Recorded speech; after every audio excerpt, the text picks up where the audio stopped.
watching live images from Nairobi, the commercial capital of East Africa's largest economy in Kenya. Martha Koome, Kenyan Chief Justice, just delivering the decision there of the Supreme Court that they are upholding the presidential results that declared William Ruto president-elect in the 2022 elections. Raila Odinga did petition.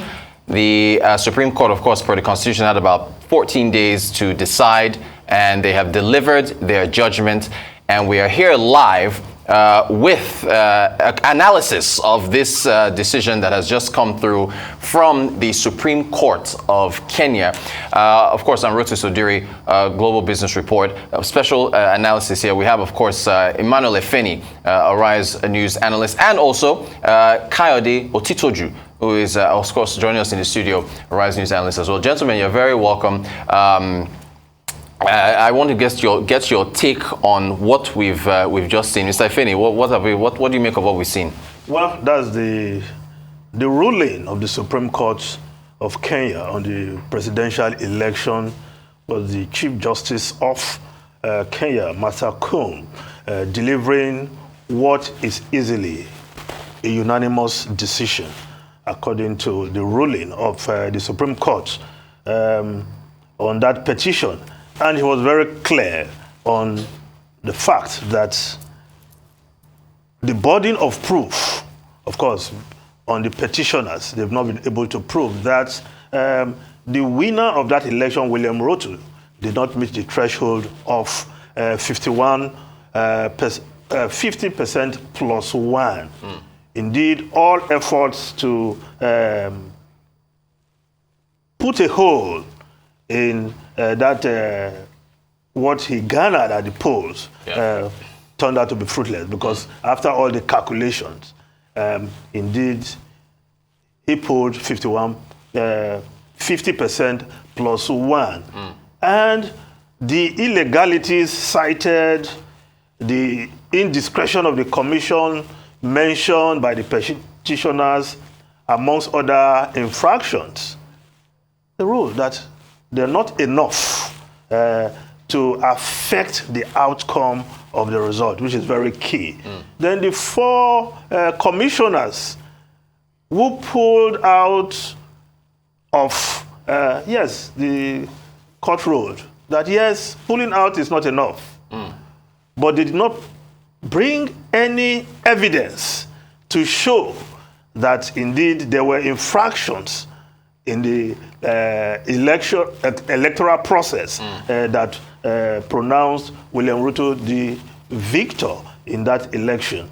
And one thing we can also take from this is that 14 days. And they have gone through the process, the motion, the legal arguments, and a judgment has been delivered. I think it's a lesson for other African countries, especially Nigeria. Yes, going forward, you don't hear petitions almost forever. Right. 14 days, and the counsels on both sides had opportunity to make their case. They did, and this is the judgment. So the next president of Kenya is William Ruto. Indeed he is. Well, for Raila Odinga, I don't know whether this is his fifth time running, isn't it? Fourth or fifth time? I don't know whether it's the last time. Right. I cannot make a pronouncement on that. Thank you, Mr. Efeni. Kayode Otitoju, you're welcome, Arise News analyst. What's your take on what we've just seen? Really, I think what really impresses me or impressed me was the way the whole thing was taken.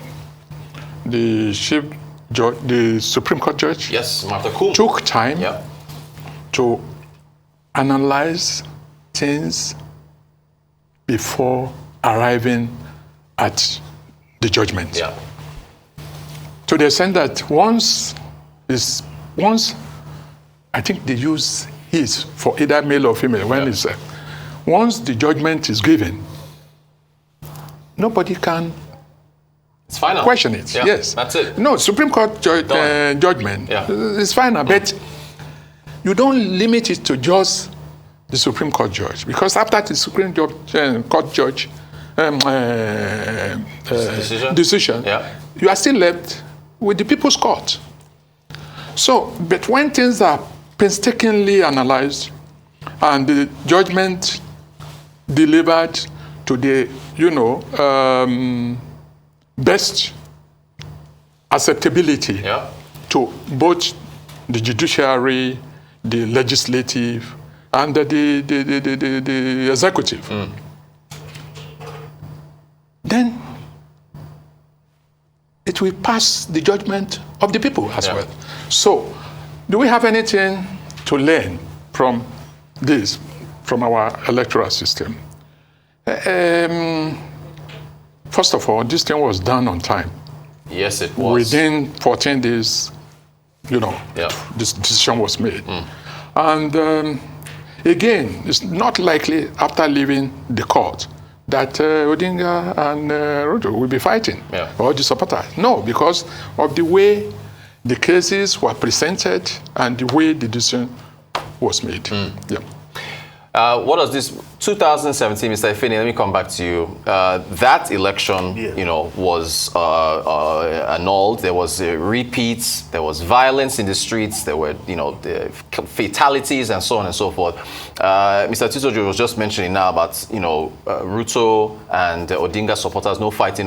What does this do for peace as far as the message it sends to the polity going forward? Well, for the parties involved, especially Raila Odinga, he also has to speak out and accept the will of the people, delivered on election day, confirmed by the Supreme Court of Kenya, because the Kenyan Supreme Court has history. If the election is not right, as they've done in the past, they annul. If the election is right, no substantial evidence to annul an election, they uphold the election. That's what happened today. So it's for the political actors, especially Raila Odinga, to come out and be sportsmanly, accept the verdict of the people confirmed by the Supreme Court, and ask his own supporters to just wait for another turn. And not to go out, because it's possible for him to go out and start making fiery statements that can just whip up sentiments, and before we know it, but I think that would be absolutely unnecessary.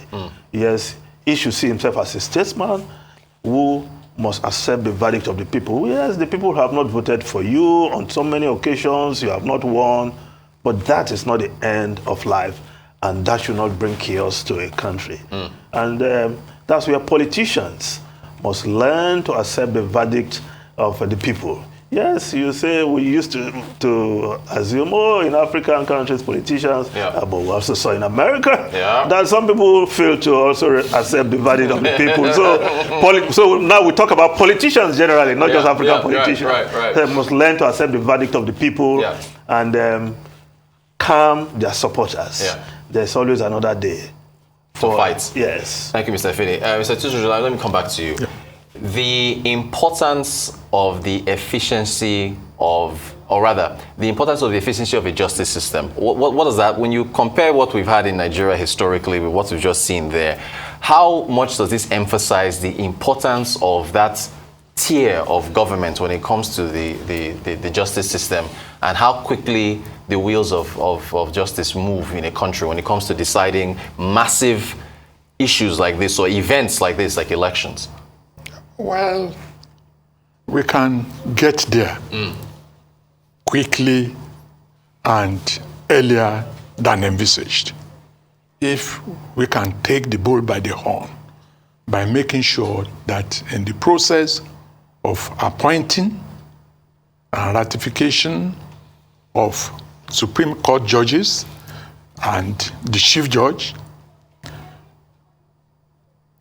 instead of tribalism or nepotism, you allow things to be in form of how the succession plan is already put in place.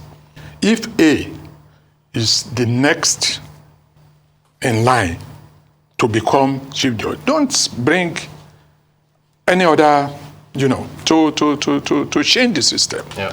So once the right person gets there, and he holds the position with no fear or favor, then we'll get something like this. Yeah. But when you just take someone from nowhere, already in the system, but not the right person, there will be grudges and there will be, and with that, the judiciary will always be inundated with unnecessary political, which is not expected. It's supposed to be independent in the way they handle their things, and whatever they say should be acceptable to the people. That is up to Supreme Court. In the lower courts, I mean, you have right of appeal, and from appeal to Supreme. Mr. Efeni, it's funny, I was going to throw this out. I was going to ask you, what happens if the Odinga rejects the results? I'm just getting this now on, let's say his running mates, Odinga's running mate. The court has spoken. I respect but disagree with the findings. Mr. Efeni, this is Odinga's running mates that has just stated. We're just getting this on the wires right now. What do you make of that? I want to get both your thoughts on that. I respect, but I disagree. Well, we have to make a distinction here. Once you respect the decision of the court, I take that to mean a synonym for I accept the decision of the court. It's not favorable to me. I don't like it. I disagree. But that is all there should be to it. Nothing more. No whipping of sentiments, because there is no other appeal. Yes. Mr. Tito, you talked about the court of the people. The court of the people, well, is for them to just grumble, accept, or not to accept, but it should be nothing more than that. And that's where the political actors must rise above the fray. Calm the people down. Yes, we did not win this time. So respect it. But let's just accept it, because that is the final verdict. And to do otherwise, of course, will be unstatesmanly. And I just hope Raila Odinga will come out and put the seal on this. And put it to bed. Yes, and put this to bed so that Kenya can move on. They're doing well in their democracy. The judiciary setting the bar, raising the bar for other African countries. Yes, and I think they should just stay on that course. And the states, the actors, the political actors, have a role to play that it stays that way. In fact, ironically, her name is Martha Karua, so she has the same first name as the judge who just delivered Martha Koum, who is the Supreme Court judge, who just delivered the result. Mr. Tutoju, I want to ask you about the Independent Electoral and Boundaries Commission, IBEC, or IEBC, excuse me, in Kenya. Their role in all this, the Supreme Court saying that, look, there was no evidence of irregularities, there was no evidence of this and that. I just asked you about the importance of the justice system, the importance of an electoral body, so in our case, INEC now, or the equivalents, to run an election efficiently and effectively to the point to where a petition is nullified because you can't find any evidence of irregularities. So the importance of that, can you talk about the importance of electoral bodies in what we've just seen? That takes us back to the time of Jega. If Jega was someone that could be intimidated, he would have been sent packing by, what was the name of the man who sat on the floor and was in 2015. Orubebe, yes. Now, when you get the right people on the right seat, okay, no matter where you are coming from, they remain undaunted and undisturbed. So, and that is still the situation with the current annex chairman. That's Professor Mahmoud. So, once you get correct people to superintend over our regulatory agencies, you will get the correct result. Now see what Mahmoud has done so far. Now it's difficult to rig election by smashing ballot boxes or by... The only way you can rig now is vote by. And it's looking at a way of even solving that problem. And vote by means you are giving money against your conscience, and you vote in tandem with the position of reasoning of the people who gave you the money. So, which means it's difficult to prove. I think he is looking at a way of handling that too. By the time we handle that, we may even have a better electoral system than Kenya. Mr. Efeni, the theme here, if we from the justice system to the electoral board in Kenya, the Independent Electoral and Boundaries Commission, from what Mr. Otuju has said now, it seems to be about picking the right people and putting them in the right position. Using that theme, Mr. Efeni, how does that translate into picking the right candidates when it comes to efficient running of a country, based on what we've seen in the justice system in Kenya, based on what we've seen with the electoral body in Kenya? How does that, you can use Nigeria now as an example, how does that translate? Well, the electoral body in Kenya had its own challenges. If 3 commissioners, 4, I think, resign at the same time, citing what they call arbitrary decision making, which also featured prominently in the Supreme Court the Supreme Court ruling. Yes, there is an arbitrary decision making. So yes, the electoral body may have its governance issues. That's how the judge put it. But not enough to affect the process of the electoral process. Governance issue, different. You can deal with that later. But not enough to affect the electoral process. What it tells you is that the institution has put in place mechanisms that even deficiency in governance process cannot affect. And that's the position of the court. Yes, they can take care of that, decide, but did that affect the process, the electoral process, to the extent that the election was skewed to the wrong side? Said no. So what it tells you that we have to build our institutions. Kenya has used technology to drive its election. The INEC of Nigeria, they're also in that process. We should follow through that process so that even when you complain about a commissioner, his inefficiency, his action or inaction, the technology you have brought to play in the running of the electoral process will stand firm and will be a reference point on the outcome of the election. And I think we are in the right direction. We should just continue on that path. Fantastic. Mr. Otuju, we have a minute to go. Final thoughts from you on what we've seen today. Well, I mean, Nigeria is giant of Africa. It is. And to maintain that position, we must borrow, imitate, and later lead. Kenya is leading in the area of legacy system. Nigeria, by the time we finish our election in February next year, I think we will be the mirror for other parts of the world. African countries to replicate. Mr.